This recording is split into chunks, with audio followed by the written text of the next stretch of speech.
Bonjour à tous et à toutes, j'espère que vous allez bien. Aujourd'hui, on se retrouve pour parler de Jujutsu Kaisen et plus précisément pour parler des extensions de territoire.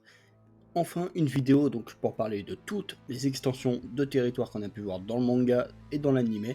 Cependant, cette vidéo ne sera pas un top, mais plutôt une énumération des différents territoires dans l'ordre dans lequel ils sont apparus. Cependant, il y aura donc deux vidéos, une qui sera consacrée au territoire qu'on a pu voir dans l'anime, et une qui sera consacrée au territoire qu'on a pu voir plus tard dans le manga et qui ne sont donc toujours pas dans l'anime. Pour ceux qui sont donc seulement anime only, vous pouvez regarder cette vidéo, il n'y aura pas de spoil. Pour les autres, qui veulent voir les territoires plus liés au manga, et bien on se retrouvera pour la prochaine vidéo qui arrivera d'ici quelques jours. Sur ce, on peut commencer. 領域展開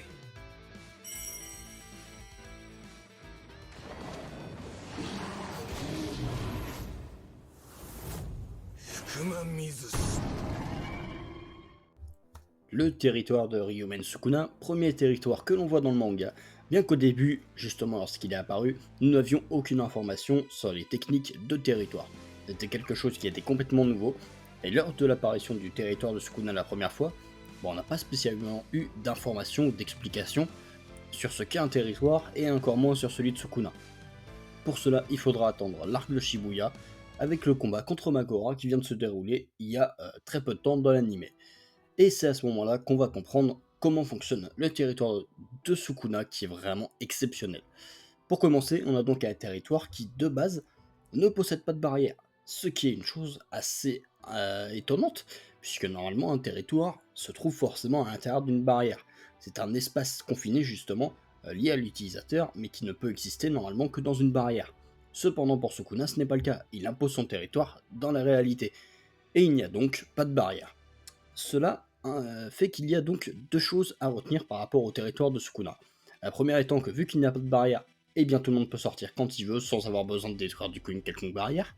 Et la deuxième chose, elle est justement liée à la première, c'est que toute personne voulant s'enfuir le peut, mais en échange le territoire de Sukuna s'étend sur une distance de 200 mètres, voire plus, puisqu'il l'avait arrêté seulement parce qu'il y avait Megumi en dehors. Mais ça se trouve, il peut l'étendre même encore plus loin.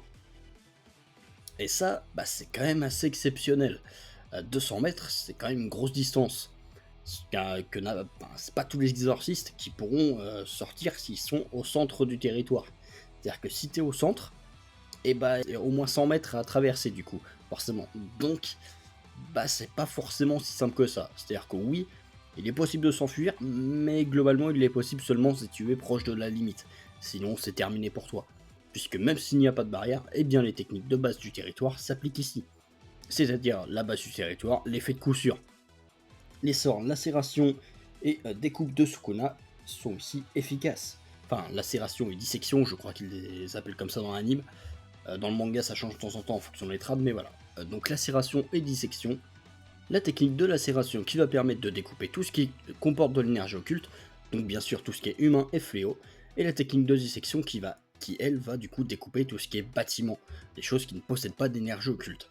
Et ça, forcément, c'est quelque chose qu'on ne voit pas dans les autres territoires, puisque en fait dans un territoire, normalement il n'y a pas de bâtiment, puisque ceci ne s'impose pas dans la réalité. Mais pour Sukuna c'est le cas, ce qui veut dire que se cacher derrière un bâtiment en espérant que Sukuna ne touche pas, ça marche pas. Il va quand même vous découper en deux, voilà. Surtout qu'en plus, le territoire de Sukuna fait que toutes les attaques pleuvent en continu à l'intérieur et ne s'arrêtent pas avant que Sukuna ait stoppé son territoire lui-même. C'est-à-dire qu'il y a littéralement aucun répit. Le seul moyen de survivre au territoire de Sukuna, c'est soit d'avoir une énergie occulte suffisante pour tanker les lames, ce qui va pas être très facile, parce qu'on rappelle que les sorts sont inefficaces, donc il y a seulement l'énergie occulte brute, et l'autre possibilité étant bien sûr d'utiliser son propre territoire. Mais encore une fois, battre le territoire de Sukuna, c'est pas pour tout le monde. Donc clairement, non. C'est clairement pas vraiment une option qui peut être privilégiée pour la plupart des personnages.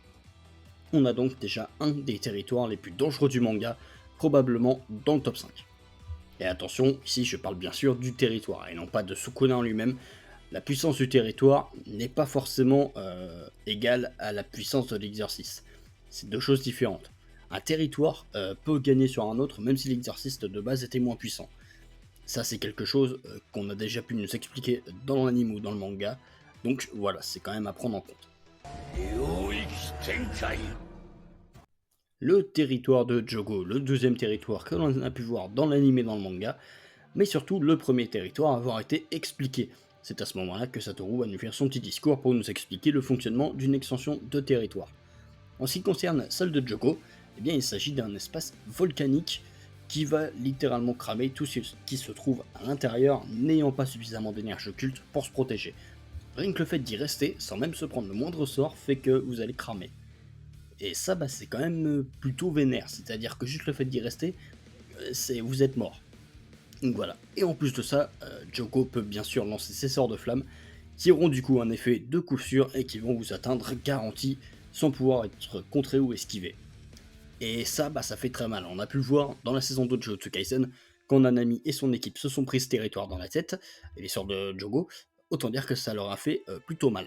Donc voilà, clairement, les sorts de Jogo ne sont pas à sous-estimer. 領域展開無料空所 Le territoire de Satoru Gojo, bien sûr, c'est le territoire que on a tous adoré voir la première fois, la chose que l'on attendait de voir de toute manière. Le territoire de Satoru Gojo est juste monstrueux, juste le fait de rester dedans signifie mourir.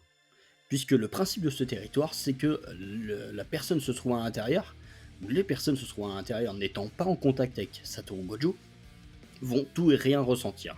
Elles vont en réalité recevoir une quantité d'informations infinie dans leur cerveau. Sauf que ça, c'est pas bon, puisque votre cerveau, il n'est pas fait pour recevoir une quantité infinie d'informations en même pas une seconde. Autant dire que ça fait clairement pas bon ménage. Il suffit de voir la tête de Jogo quand il s'est pris le territoire dans la tête, il a beau être devenu omniscient, il n'avait pas l'air de trop kiffer sa vie à ce moment-là. Donc voilà. Surtout que, comme on le sait, Gojo peut étendre son territoire sur un délai de 0,2 secondes, et au-delà, un humain normal ne pourrait pas le supporter. Et c'est quand même impressionnant, c'est-à-dire que pouvoir tuer quelqu'un en 0,3 secondes, du coup, c'est un temps extrêmement court. Même le territoire de Jogo ou celui de Sukuna ne tue pas forcément aussi rapidement, puisque eux, il faut qu'ils aient le temps déjà de lancer leur sort ou leur territoire. Il y a seulement Gojo qui peut étendre un territoire avec un temps aussi infime. C'est le seul qui le peut. Et juste pour ça, c'est exceptionnel. C'est-à-dire que dans le territoire de Gojo, il va pas avoir besoin de lancer de sort, puisque le territoire en lui-même est un sort géant qui va vous détruire le cerveau. Et en plus de ça, vu qu'il s'agit bien sûr du territoire de Satoru Gojo, il est juste impensable d'essayer de s'en échapper ou de le contrer. Aucun territoire ne peut contrer celui de Gojo, et ça, forcément, ça fait que se trouver à l'intérieur, c'est être considéré comme mort, tout simplement. On a donc là, bien sûr, le territoire le plus dangereux du manga, surtout qu'en plus de ça, l'espace à l'intérieur du territoire s'étend sur une distance que l'on ne connaît pas. C'est-à-dire que la distance extérieure du territoire est certes délimitée, mais à l'intérieur du territoire, c'est une information que l'on n'a pas forcément. Donc, forcément, c'est un petit peu compliqué d'essayer de s'en échapper, en essayant de trouver la barrière. Surtout que, le fait d'être complètement immobilisé par le territoire de Gojo, en plus du fait que ton cerveau est littéralement submergé d'informations, ça fait qu'il n'y a absolument aucune échappatoire au territoire de Satoru Gojo. Ce qui en fait donc littéralement le territoire le plus dangereux et broken du manga. Le territoire de Dagon, un territoire que l'on a pu voir dès le début donc, de la saison 2, enfin le début, plus ou moins, un territoire qui est quand même assez intéressant, mais qui reste quand même bien en dessous des territoires qu'on a pu voir précédemment. C'est-à-dire que le territoire de Dagon va simplement matérialiser une plage où il va pouvoir invoquer ses Shikigami. Sauf que bien sûr, ces Shikigami auront un effet de coup sûr et vont donc fracasser ce qui se trouve à l'intérieur. Cependant, c'est à peu près tout. C'est-à-dire que si Dagon n'invoque pas ses Shikigami, ou si les Shikigami sont moins forts que les personnes se trouvent à l'intérieur du territoire, ce qui est clairement pas simple, mais voilà, le territoire de Dagon ne propose pas grand-chose de plus. C'est-à-dire que c'est un territoire qui ne va pas forcément vous one-shot, mais c'est un territoire qui va vous mettre en sérieux danger. Ce qui est quand même un petit peu en dessous quand même. Donc voilà, un territoire sympa, mais en dessous de ce qu'on a vu jusqu'à présent. Le territoire de Mahito. Oui, bien sûr, je sais, on a vu ce territoire dans la saison 1, donc avant celui de Dagon, et encore pas si sûr que ça, parce que finalement on avait quand même déjà vu la plage de Dagon, mais je présente ce territoire ici parce qu'on l'a revu récemment dans la saison 2. Euh, donc voilà, c'est un territoire qui est quand même exceptionnel. Le territoire de Mahito a également, tout comme Gojo et Jogo ou même Sukuna, a un effet littéralement de one-shot. C'est-à-dire que toute personne se trouvant à l'intérieur du territoire va subir le sort de Mahito sans pouvoir rien faire. C'est même plus proche du territoire de Sukuna ou de Gojo justement. C'est-à-dire que le sort va être effectif instantanément sans pouvoir rien faire. C'est-à-dire que vous vous trouvez forcément dans la paume de Mahito sans pouvoir esquiver du coup son altération des âmes, et vous êtes donc mort instantanément sans pouvoir contrer ou esquiver. Et en plus de ça, tout comme le territoire de Gojo, il est impossible de se protéger avec de l'énergie occulte, parce que l'énergie occulte, ça peut pas protéger l'âme, tout comme ça peut pas vraiment protéger le cerveau des informations. Donc même un exorciste surpuissant ne pourra rien faire face au territoire de Mahito. Il se fera juste avoir en un instant, et c'est terminé. Surtout qu'en plus de ça, Mahito est également capable d'étendre son territoire sur 0,2 secondes. Tout comme du coup Gojo. Ce qui montre juste la puissance dingue de Mahito et sa maîtrise absurde de l'énergie occulte. Du coup, on a donc là, je pense, le deuxième territoire le plus cheaté du manga, après celui de Gojo, puisqu'il est absolument impossible de le contrer. Le territoire de Hanami. Alors, on sait qu'il en a un, mais on n'a pas beaucoup d'informations dessus. La seule chose que l'on peut savoir à l'heure actuelle, c'est que le territoire de Hanami va lui permettre de lancer son sort avec son bras, justement, donc son sort de destruction massive, avec un effet de coup sûr. Donc ce qu'on peut supposer, c'est que le territoire de Hanami ne possède pas spécialement de compétences particulières, mais va juste lui permettre d'appliquer l'effet de coup sûr de son attaque la plus puissante.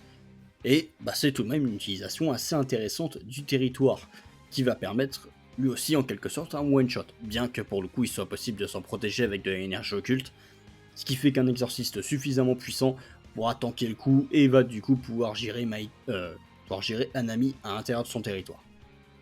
Un territoire du coup sympa mais pas exceptionnel. Et on passe enfin au dernier territoire de cette vidéo, le territoire de Megumi Fushiguro, bien sûr. Encore une fois pour ce territoire je l'ai pris actuellement puisque c'est un territoire incomplet mais qui évolue. J'ai donc voulu prendre sa version la plus récente qu'on a pu voir du coup dans l'arc de Shibuya. Un territoire du coup comme j'ai dit incomplet, ce qui fait qu'il a dès lors une faiblesse, c'est-à-dire que dans un combat de territoire, il va globalement perdre quasiment tout le temps, dans le sens où un territoire incomplet est forcément bien moins abouti qu'un territoire complet, même d'un personnage pas très puissant. Donc Megumi dès lors n'est pas forcément en avantage face à une personne possédant un territoire. Cependant, face à une personne qui ne possède pas de territoire, on peut être quasiment certain que la personne à l'intérieur sera globalement finie. Tout simplement parce que le territoire de Megumi va permettre d'invoquer ses Shikigami sans limite de nombre, et va en plus de ça permettre à Megumi d'invoquer un clone de lui-même. Sachant que bien que cela ne soit pas encore certain, il est possible que ce clone puisse potentiellement lui aussi invoquer des Shikigami. Imaginez si on se retrouve avec deux Makora. Je pense que ça peut faire très mal à celui qui est en face. Parce que clairement, c'est pas tous les personnages du manga qui peuvent tanker de Makora. Déjà que 1, c'est pas forcément pour tout le monde, alors 2, voilà. On rappelle que Sukuna a 15 doigts, sans son territoire, il n'était pas certain de pouvoir le gérer non plus. Donc autant dire que la puissance de Makora n'est clairement pas à sous-estimer. C'est un Shikigami extrêmement puissant, et la technique des 10 ombres le rend forcément plus puissant du fait qu'il y ait plusieurs Megumi. On a donc un territoire qui, bien qu'il soit incomplet, est un corps très puissant. Cependant, comme la plupart des territoires finalement, c'est un territoire dont il est possible de se protéger soit en utilisant son propre territoire, soit avec de l'énergie occulte. Un exorciste suffisamment puissant de base avec son énergie occulte pourra rester vivant dans le territoire de Megumi. Il pourra gérer. Enfin, gérer, c'est un grand mot, mais au moins il mourra pas dans la seconde. Donc il est possible de tenir dans ce territoire, contrairement à celui de Gojo ou de Mahito.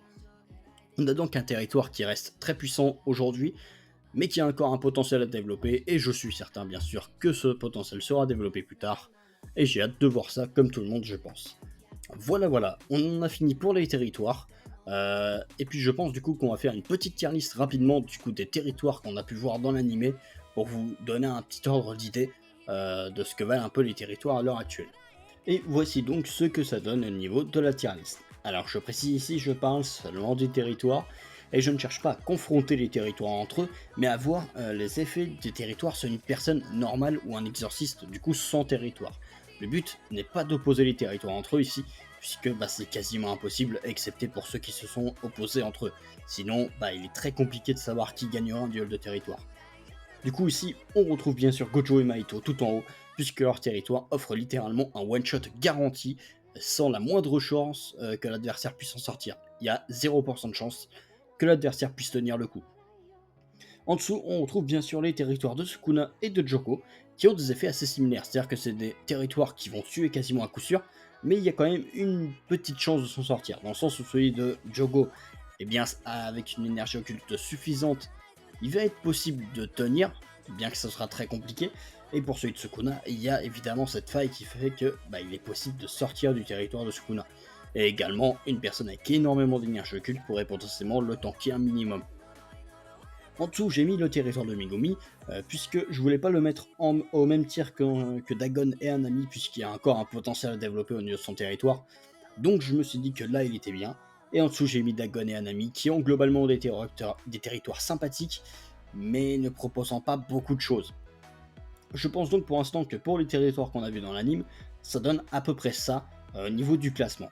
Bien sûr, on reviendra peut-être sur ce classement dans la vidéo sur le manga, puisque peut-être que certaines choses pourraient changer, qui sait. Nous verrons bien à ce moment-là. Les mangas only, je préfère vous demander de ne pas spoil dans les commentaires, de pas dire ah machin, on a vu des trucs en plus à tel moment, ça serait sympa. Et puis pour justement ceux qui veulent parler du manga, on en parlera dans la prochaine vidéo. Donc voilà, j'espère que cette première partie vous aura plu, et puis moi je vous retrouve pour une prochaine vidéo. Allez, bye tout le monde.